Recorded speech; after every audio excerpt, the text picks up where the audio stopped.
नमस्कार, उत्तराखंड समाचार में आप सभी का स्वागत है। मैं हूं योगेश धस्माना। सबसे पहले नजर इस वक्त की हेडलाइंस पर। देहरादून में पहले अंतर्राष्ट्रीय प्रवासी उत्तराखंडी सम्मेलन में 17 देशों से जुटे प्रवासी, राज्य में निवेश की संभावना और विभिन्न क्षेत्रों में रोजगार से जुड़े मुद्दों पर की गई चर्चा।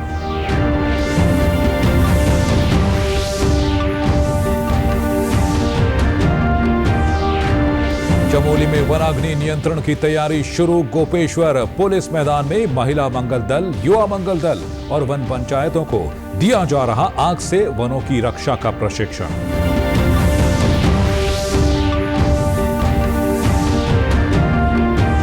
राज्य में आयोजित राष्ट्रीय खेलों के प्रचार प्रसार के लिए तेजस्विनी मशाल का अगस्त मुनि मैदान में भव्य स्वागत। बाइक पर सवार पुलिस के जवान मशाल रैली में हुए शामिल। और अब समाचार विस्तार से। राजधानी देहरादून में आज प्रथम अंतर्राष्ट्रीय प्रवासी उत्तराखंडी सम्मेलन आयोजित किया गया। मुख्यमंत्री पुष्कर सिंह धामी की पहल पर आज 17 देशों में रहने वाले उत्तराखंडी इस सम्मेलन में एक साथ जुटे। सम्मेलन में उत्तराखंड में निवेश की संभावना, हॉस्पिटैलिटी, वेलनेस, कौशल विकास, विदेश में रोजगार और उच्च शिक्षा के साथ ही उद्यान व जड़ी बूटी में संभावना विषय पर पैनल डिस्कशन किया गया। सम्मेलन का उद्घाटन मुख्यमंत्री पुष्कर सिंह धामी ने किया। जो हमारे प्रवासी उत्तराखंडी हैं, आज दुनिया के विभिन्न देशों में रहते हैं और उन्होंने अपना एक बहुत बड़ा मुकाम हासिल किया है, अपना स्थान बनाया है, अपनी पहचान बनाई है। अनेक अनुभव उन्होंने प्राप्त किए हैं। उनके अनुभवों का लाभ उनके पैतृक स्थानों को मिलेगा, उनके पैतृक राज्य को मिलेगा। हमने उनके अंदर एक भाव देखा है, अपनी संस्कृति के प्रति, अपनी मिट्टी के प्रति एक उनका जुड़ाव है। और हमने पिछले नवंबर माह में 2024 में देश के अंदर रहने वाले जितने प्रवासी हैं, जो विभिन्न राज्यों में निवासरत हैं, उन सबका भी सम्मेलन किया था और बड़ी संख्या में देश के अंदर रहने वाले प्रवासियों ने भी इसमें भाग लिया। और गौरतलब है कि दिसंबर 2023 में आयोजित इन्वेस्टर समिट से पहले मुख्यमंत्री पुष्कर सिंह धामी विदेश दौरे पर गए थे। इस दौरान तमाम सफल लोगों की मुख्यमंत्री से मुलाकात हुई थी। इसके बाद सीएम ने ऐसे प्रवासियों के अनुभव का लाभ लेने के लिए शासन में प्रवासी उत्तराखंडी सेल गठित करने के साथ ही अंतर्राष्ट्रीय प्रवासी उत्तराखंडी सम्मेलन आयोजित करने के निर्देश दिए थे। मैं यही कहना चाहता हूं कि ये जो प्रवासी सम्मेलन हुआ है, ये उन लोगों के लिए भी एक बड़ी अच्छा अनुभव रहेगा आने वाले सालों में, जैसे हर साल किया जाएगा।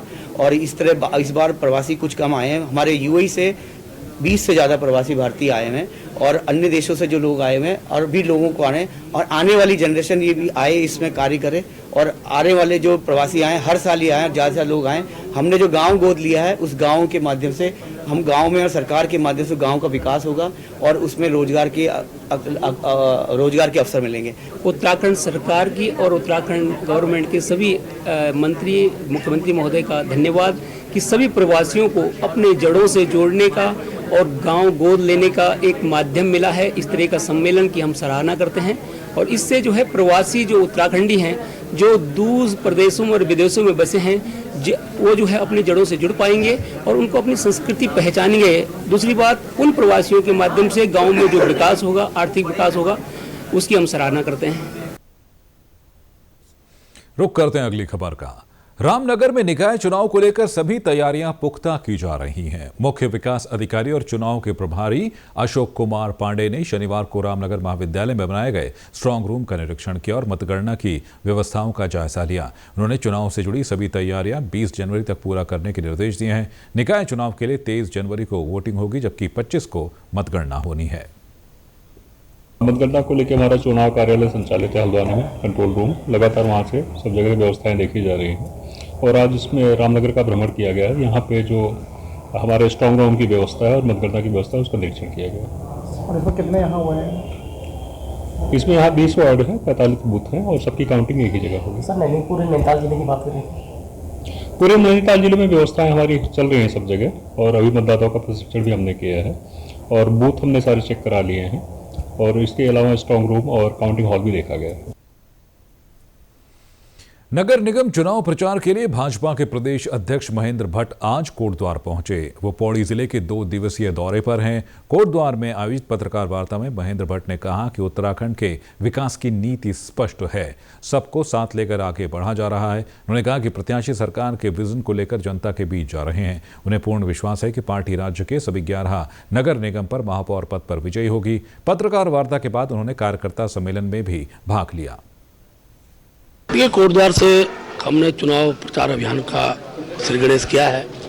वैसे तो अभियान चल चुका है, लेकिन कार्यकर्ताओं से प्रत्यक्ष मिलना प्रदेश अध्यक्ष के नाते मेरा आज होगा और मैं इसके बाद पूरा पौड़ी जनपद और बाद में चमोली उत्तराखंड जनपद की ओर जाऊंगा। कार्यकर्ता उत्साह से लगे। हर बूथ को जीतने के लिए पार्टी की रणनीति के विषय मैं कार्यकर्ताओं के बीच तक रखूँगा। और कोटद्वार ऐसा स्थान है जो हमारा पूरे, मैं कह सकता हूँ कि अगर गढ़वाल क्षेत्र का द्वार अगर मैं किसी को तो कोटद्वार है।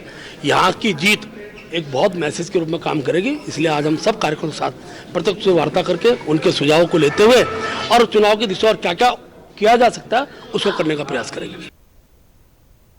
और उत्तराखंड में हो रहे 38वें राष्ट्रीय खेलों के प्रचार प्रसार के लिए विभिन्न जिलों में आयोजन किए जा रहे हैं। टिहरी जिले में आज घनसाली, चमियाला, जाखणीधार आदि क्षेत्रों में खेल प्रचार वैन पहुंची। विभिन्न स्कूलों के छात्र छात्राओं, प्रशिक्षकों, खेल प्रेमियों और स्थानीय लोगों ने खेल प्रचार वैन का स्वागत किया। छात्र छात्राएं इस विशेष अवसर पर काफी उत्साहित नजर आए।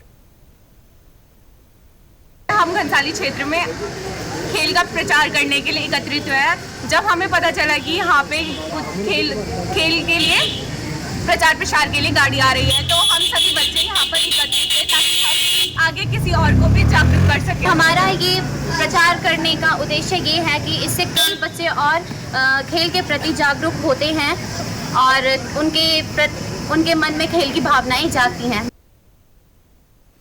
और इस कार्यक्रम में प्रतिभाग कर रहे राजकीय इंटर कॉलेज घड़ियाल धार के व्यायाम अध्यापक गोपेश्वर प्रसाद अंतवाल ने बताया कि सुदूर भिलंगना क्षेत्र में भी वैन के माध्यम से राष्ट्रीय खेल का प्रचार प्रसार किया जा रहा है। टिहरी जनपद में जल क्रीड़ा से संबंधित प्रतियोगिताओं का आयोजन होगा। हमारे जनपद में 3 प्रतियोगिताएं यहाँ पे होनी है, कैनोइंग, कयाकिंग और रोइंग। ये तीनों वाटर स्पोर्ट्स हैं और इससे निस्संदेह हमारे जो क्षेत्र के युवा हैं, जो युवा खिलाड़ी हैं, उनको इसका लाभ मिलेगा। और इसी तरह आज खेल मैदान अगस्त मुनि में राष्ट्रीय खेलों की मशाल तेजस्विनी का भव्य स्वागत किया गया। अगस्त मुनि खेल मैदान में इसका मुख्य कार्यक्रम आयोजित किया गया। मुख्य अतिथि पुलिस उपाधीक्षक विकास पुंडीर ने कहा कि मशाल तेजस्विनी के माध्यम से व्यापक स्तर पर प्रचार प्रसार किया जा रहा है। तेजस्विनी का आज जनपद में दूसरा दिन है, जो विभिन्न स्थानों पर पहुंचकर लोगों को जागरूक कर रही है। इस दौरान पुलिस के जवान बाइक रैली निकालकर मशाल रैली में शामिल हुए। लोगों द्वारा मशाल तेजस्विनी एवं मौली के साथ सेल्फी भी ली गई। 15 फरवरी से राज्य में फायर सीजन की शुरुआत होती है। हालांकि बारिश न होने पर सर्दियों में भी वनाग्नि की घटनाएं सामने आती रही हैं। फायर सीजन के दौरान जंगल की आग से बचाव के लिए पुलिस, वन विभाग और राजस्व विभाग मिलकर वनाग्नि नियंत्रण का प्रशिक्षण दे रहे हैं। चमोली के गोपेश्वर पुलिस मैदान में वन पंचायत, महिला मंगल दल और अग्नि रक्षक दल को प्रशिक्षण दिया जा रहा है। साथ ही फॉरेस्ट फायर ऐप की जानकारी भी दी जा रही है। प्रशिक्षण के दौरान अग्निशमन दल ने आग बुझाने के अलग अलग तरीकों की जानकारी दी और ग्रामीणों को इसका डेमो भी दिया, ताकि वनों की रक्षा में ग्रामीणों को साथ लेकर कार्य किया जा सके। प्रशिक्षण का मेन उद्देश्य ये है कि आने वाले समय में जो अग्निकांड होता है उसको हम कम से कम कर सकें और कम से कम स्तर पर ला सकें। वर्तमान समय में धीरे धीरे बारिश भी हो रही है, जिससे कि ये अग्निकांड कम हो रहा है, परंतु आने वाले समय में फरवरी से और जून तक के महीने में अग्निकांड की संभावनाएं बहुत अधिक रहती हैं, जो कि 2024 में आप लोगों ने देखा होगा कि बहुत ही ज़्यादा अग्निकांड हुए हैं, जिसमें कि हम लोगों की सक्रिय भूमिका रहती है, परंतु यहाँ पे ग्रामीण लोगों को भी एक प्रशिक्षण दिया जा रहा है, जिस वजह से कि हम उस अग्निकांड को कम समय में बुझा सकें। और कार्यक्रम में बद्रीनाथ वन प्रभाग के डीएफओ सर्वेश कुमार दुबे ने कहा कि इस प्रशिक्षण के जरिए वनाग्नि नियंत्रण के लिए ग्रामीणों का साथ और विश्वास दोनों हासिल करने की कोशिश की जा रही है। महिला मंगल दल के सदस्य, सरपंच और फायर वाचर और हमारे सभी स्टाफ को एक पुलिस द्वारा और वन विभाग द्वारा प्रशिक्षण दिया जा रहा है। आने वाली वनाग्नि हम लोग नियंत्रित कर सकें और सबका समन्वय, सबका विश्वास हासिल कर सकें। और ग्रामीणों ने वनाग्नि नियंत्रण के इस प्रशिक्षण को लेकर खुशी जताई है। साथ ही ये अपील भी की कि जंगल की रक्षा में अहम भूमिका निभाने वाले ग्रामीण समुदाय को इसका मानदेय भी दिया जाए। महिलाओं को आगे तो रखा जा रहा है। हम घर से निकलते हैं, फिर हमारे घर वाले पूछते हैं कि भाई कहाँ जा रहे हो, आज क्या मिल रहा है तुमको, कैसे करके तुम वो कर लोगे। मैं आपसे निवेदन करती हूँ और सरकार से भी निवेदन करना चाहती हूँ कि हमारी महिलाओं के बारे में सोचा जाए और जो ये वन पंचायत लोग हैं उनका भी मानदेय बढ़ाया जाए। सबको सामूहिक साथ लेकर के वन अग्नि गोष्ठी, वनों में आग लगने का कारण और क्यों आग पे कैसे हम काबू पाएं, इस पे बहुत सारी चीज़ें सीखने को हमको यहाँ पे मिली हैं। और मैं सभी से निवेदन करता हूँ, जनपद चमोली से, पूरे उत्तराखंड से और देशवासियों से भी, कि आग की घटनाएं, वृक्ष रहेगा तो जल रहेगा तो हमारा जीवन रहेगा। और प्रशिक्षण कार्यक्रम में जिलाधिकारी संदीप तिवारी ने पिछले वर्ष फायर सीजन में वनाग्नि रोकथाम में अहम भूमिका निभाने वाले लोगों को सम्मानित भी किया। तो इस बुलेटिन में अभी के लिए बस इतना ही। फिलहाल दीजिए इजाजत। नमस्कार।